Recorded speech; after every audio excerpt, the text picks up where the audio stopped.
निराधार अनुदान योजनेच्या लाभार्थ्यांसाठी महत्त्वाची अपडेट आहे। मार्च महिन्याचा जे काही हप्ता आहे ते आता त्यांच्या खात्यात उद्यापासून जमा होणार आहे। .mahaid.org ही जी काही वेबसाईट आहे, या वेबसाईटवरून ही अपडेट मिळालेली आहे।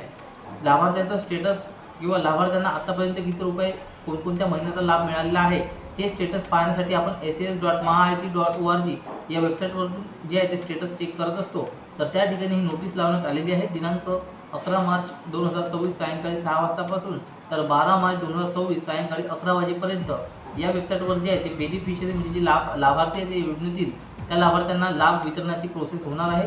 त्यामुळे इथे तुम्हाला बेनिफिशियरी स्टेटस चेक करता येणार नाही। तर अशा पद्धतीची ही अपडेट समोर आलेली आहे। आता या ठिकाणी ही जी काही बेनिफिशियरी जी आहे डीबीटीची ट्रान्सफरची प्रोसिजर जी आहे ते आज म्हणजेच 12 मार्च सायंकाळी 11 वाजेपर्यंत जी आहे ही प्रोसिजर पूर्ण होणार आहे आणि 13 मार्च 2026 पासून जे आहे लाभार्थ्यांच्या बँक खात्यामध्ये हे पैसे जमा होण्यास सुरुवात होणार आहे। त्यानंतर लाभार्थी त्यांच्या बँकेतील जे काही पैसे आहेत ते काढू शकतात। अशा पद्धतीची संजय गांधी निराधार योजनेच्या लाभार्थ्यांसाठी महत्त्वाची जी अपडेट होती। तर जे कोणी आपल्या ओळखीचे लाभार्थी असतील या योजनेतील त्यांच्याबद्दल ही माहिती जास्तीत जास्त शेअर करावं। अशाच महत्त्वपूर्ण नवनवीन माहिती व नवनवीन अपडेट्स वेळोवेळी जाणून घेण्यासाठी आज आमच्या चॅनलला सबस्क्राईब करा। धन्यवाद। संपूर्ण व्हिडिओ पाहिल्याबद्दल जय हिंद, जय महाराष्ट्र। पुन्हा भेटू अशाच महत्त्वपूर्ण व्हिडिओमध्ये। धन्यवाद।